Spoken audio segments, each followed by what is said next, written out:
Good morning everyone. Alright, now I just want to run everyone through a quick problem job we had on a Nissan. Now I'll hop in the car and we'll show you what was happening. Alright, so I'm sitting in this car now. As you can see, she's running, all happy days. Now what we had happening on this car is when you would turn this vehicle off, and this is a great video to show that everyone gets their ass kicked, because this kicked my ass for about 2.5 hours.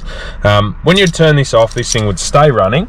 Also what would happen is intermittently when driving, alright, what I was saying was we had the glow plug and EML flashing on and off. Tacho would drop out, so we'd lose RPM, signal, etc., and this car wouldn't turn off. Now, multiple issues. Being an old patrol, heaps of wiring's been added in, so we actually removed a turbo timer harness that hadn't been fully cut out, so we put that back to factory down there. Similar issue with the engine glow plug light, although admittedly it did make the the shut off better. Didn't fix it, but it made it better. From there, this is where I went down a little bit of a rabbit hole, and I'll go in and I'll show everyone the diagrams of how this works as well. So what I ended up doing, when this vehicle would act up, this top relay in the fuse box up here, there's one mounted right at the top, was clicking on and off. Now, we ended up chasing that back to a bad ground. I could not find anywhere on factory diagrams, aftermarket diagrams, anything that listed where this ground went. I found some ground points behind the dash, so we got the buster out and checked those ground points. And what I ended up doing after about 2 hours of chasing grounds and load testing wise inside the car, was stepping back for a minute, and this is something that I've sort of learnt to do over time. So step back, went and got a coffee, come back, and I was standing here.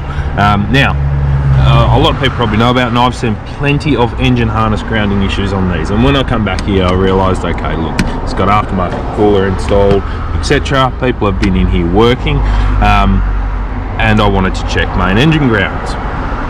From here, and these weren't listed on any diagrams for that interior relay, I went down to check these grounds on the inlet manifold, and right down here, where this shiny bolt is, that was actually, it was a factory bolt, but it was slightly too big. It was about 2 mil too big, and it did look like it had seated because it had a spring washer, but these two grounds were loose, and that's where our problems ended up being. These two grounds could wiggle.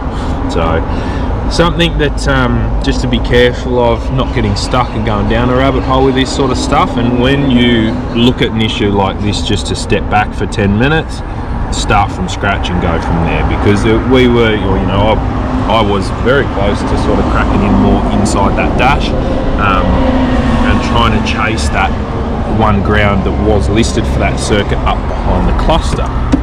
Luckily enough, I'd come back here and had, visually just found it, and it was just luck. It wasn't the fact that I sort of took it a right way, but yeah, we end up backing off and sort of rethinking and refocusing, and you can pick up on things like this. You go back to basics and check your main grounds and things like that.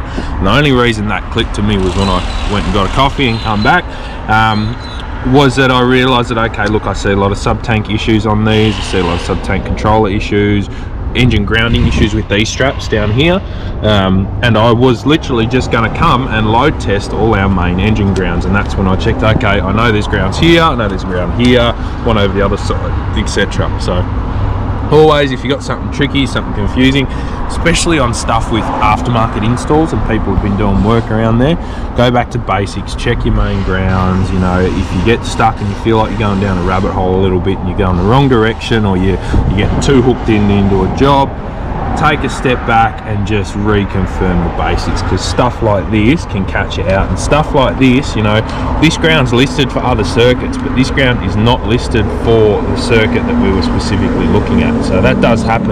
Factory diagrams can be wrong, you know, things like that are they really end up kicking your ass. Alright, so just briefly looking at where all these relays in this box ground to. They're supposed to ground out to this instrument cluster or right hand kick panel ground. That one we could find, this one we couldn't, and that's what we were close to chasing. Now those two grounds, they are correct, but that harness, that relay, lack of relay control, it obviously all ends up grounding back through that engine ground anyway. So that's what we found, that's how we found it, and that is hopefully going to stop someone else going down a rabbit hole and remembering to just step back and do the basics. So hope that is interesting to everyone, hope that helps someone, and yeah, Don't get your ass kicked by cars like that.